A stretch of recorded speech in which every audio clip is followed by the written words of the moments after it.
Somebody who's not waiting in line to enroll is the President of the United States. We learned today from the White House, initially they said he enrolled this past weekend and signed up for what they called a bronze plan, paying about $400 a month in premiums. But then they came back to us and said, well, wait, he didn't actually enroll. They said his staff did it, and that's because of his unique circumstance, obviously as Commander-in-Chief, that his personal information is not in various government databases, so Healthcare.gov could not actually verify his identity, oddly enough. So he had to do it in person this weekend, but he was in Hawaii, not in Washington, because he was signing up for the D.C. exchange, so his staff did it. So they say, look, this was a symbolic gesture to get behind it, but the bottom line here is the president liked his plan, and he'll get to keep his plan, which is not exactly the exchange, period.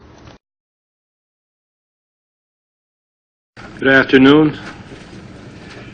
You know, in August last year, a large group of citizens came to my office from the surprise Arizona Tea Party, met with me, asked if I would investigate the controversy surrounding President Obama's birth certificate and his ability to serve as the President of the United States.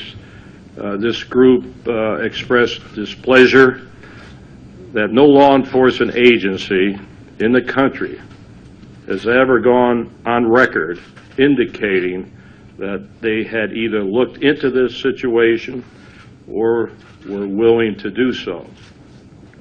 I decided to utilize my cold case posse volunteers to investigate the situation at no expense to the taxpayers. I repeat, no expense to the taxpayers.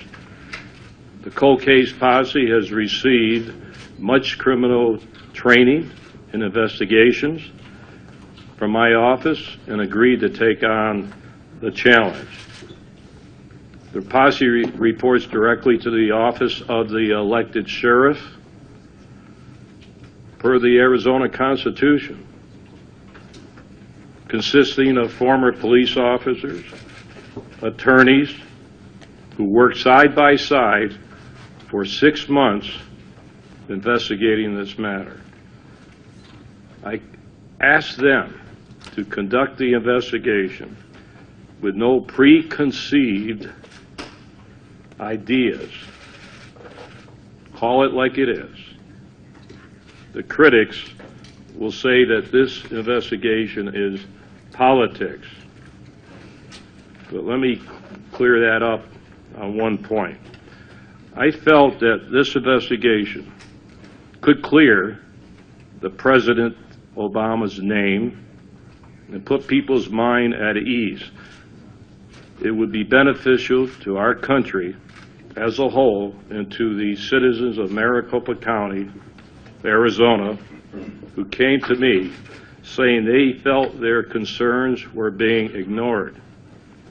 The investigation focuses on the electronic file, which you'll see, that was presented as President Obama's long-form birth certificate to the American people and to citizens of Maricopa County by the White House in April of last year.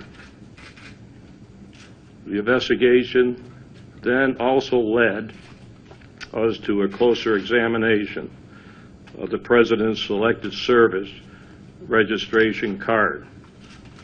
Upon close examination of the evidence, we are prepared today to say we believe probable cause exists indicating that forgery and fraud may have been committed, not only in President Obama's long-form birth certificate, but more disturbing evidence suggests that another fraud may have been committed regarding his Selected Service registration card. At the very least, I can tell you this. Based on all of the evidence presented and investigated, I cannot, in good faith, report to you that these documents are authentic. My investigators believe that the long-form birth certificate was manufactured electronically and that it did not originate in a paper format as claimed by the White House.